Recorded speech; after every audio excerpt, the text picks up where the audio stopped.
Hallo ihr Lieben, ich arbeite heute auf einem MDF-Block. Hinten hat er schon eine Aufhängung und ich möchte ein strukturiertes Bild anlegen. Dazu mische ich mir zunächst eine Strukturpaste aus Gesso. Dieser ist schon etwas älter und etwas fester. Das seht ihr gleich, wenn ich ihn hier rausnehme. Der eignet sich dann sehr gut als Strukturpaste. Ihr könnt aber auch ganz normale Spachtelmasse nehmen.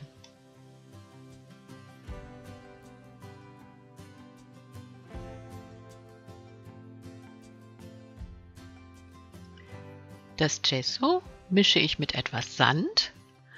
Dadurch wird die Struktur später körniger. In diesem Fall nehme ich Vogelsand. Er hat unterschiedliche Körnchen. Dadurch wird die Struktur etwas abwechslungsreicher. Dazu kommt noch ein bisschen Wasser, damit das Ganze geschmeidig wird.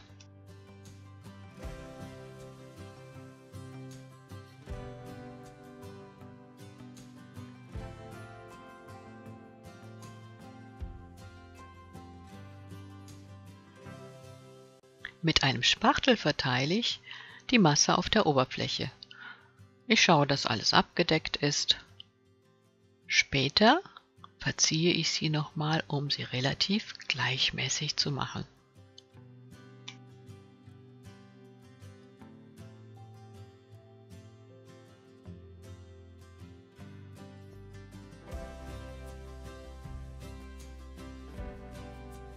Durch die verschiedenen Sandkörnchen bleibt die Oberfläche aber immer rau und strukturiert.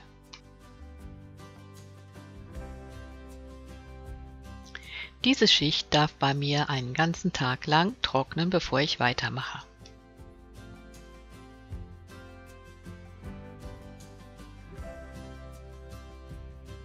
Am nächsten Tag geht es an die farbliche Gestaltung.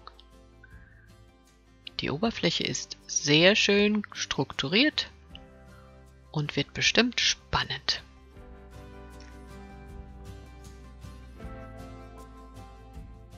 Heute ist ein Tag, da ist mir nach Gelb zumute. Ich habe mal alle meine Gelbtöne zusammengesucht. Es sind unterschiedliche Marken, unterschiedliche Farben. Einige sind deckend, einige transparent.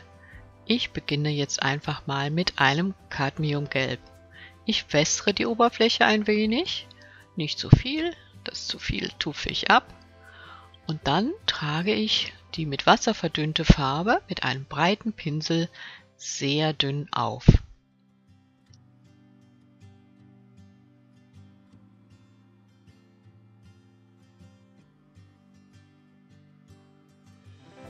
Ihr könnt euch vorstellen, dass die flüssige Farbe gerne in die Vertiefungen hineinläuft und das ergibt schon eine bestimmte Struktur.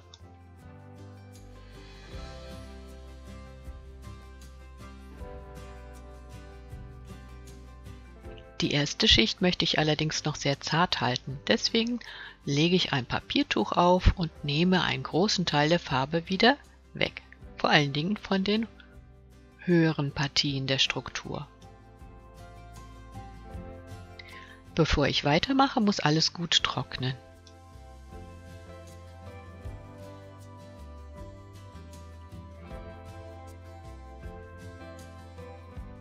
Ich wähle nun eine zweite Gelbfarbe. Sie ist fast ähnlich dem Cadmiumgelb, etwas intensiver. Es ist ein Azugelb hell und die trage ich jetzt auch auf. Ihr seht, wie schön das leuchtet.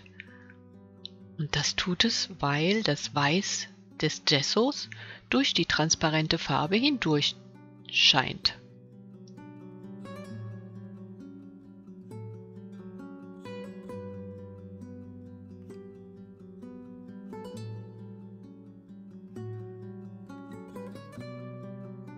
Ich bin mutig und möchte jetzt über dieses Gelb etwas Komplementärfarbe, nämlich ein helles Lila geben, auch sehr dünn.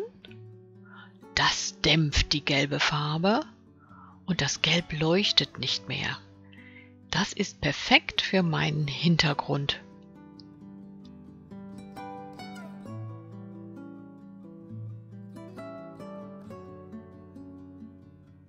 Da, wo gelbe Schicht und hell-lila Schicht sich überlagert, entstehen wunderbare Grautöne. Das Lila ist auch teilweise in die Vertiefungen hineingelaufen, das seht ihr gerade hier unten. Also eine sehr feine Struktur und eine sehr interessante Farbe.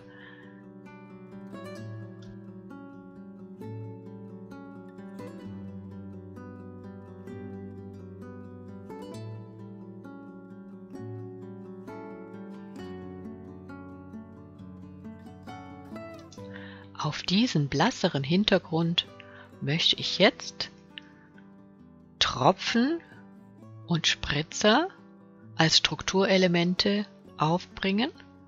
Ich tränke einen Pinsel mit einer verdünnten Weißmischung und spritze die Farbe auf die Oberfläche.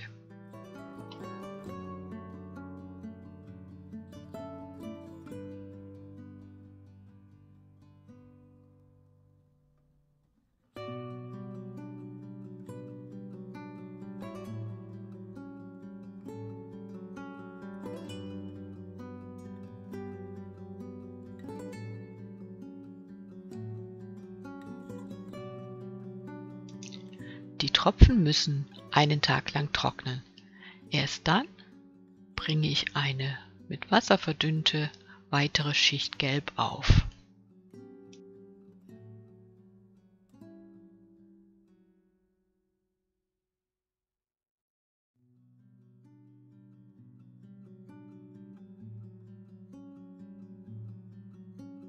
Die weißen Spritzer sind jetzt von dem Gelb teilweise überlagert. Und ich möchte an einigen Stellen, wo sie noch nicht überlagert sind, das pure Gelb auftragen, damit sie so richtig schön herausleuchten.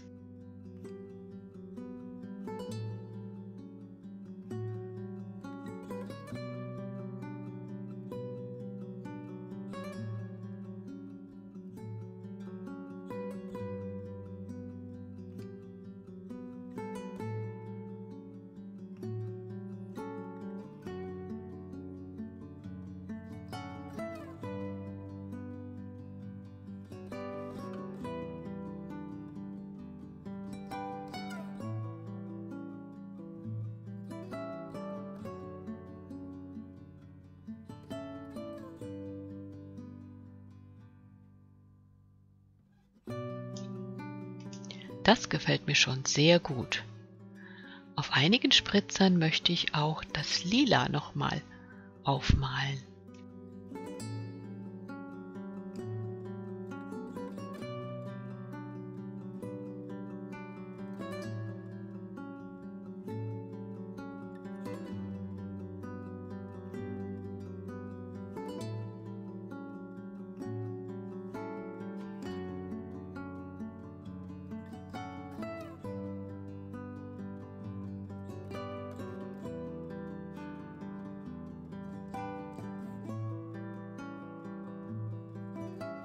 Das sieht dann so aus.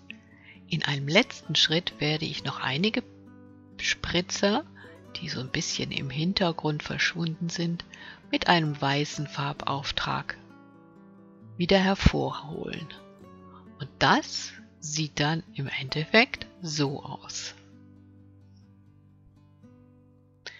Ich hoffe, es hat euch Spaß gemacht. Ihr habt eine kleine Anregung, wie ihr eure Farbflächen strukturieren könnt. Vielleicht macht ihr eine Serie draus oder ein größeres Format.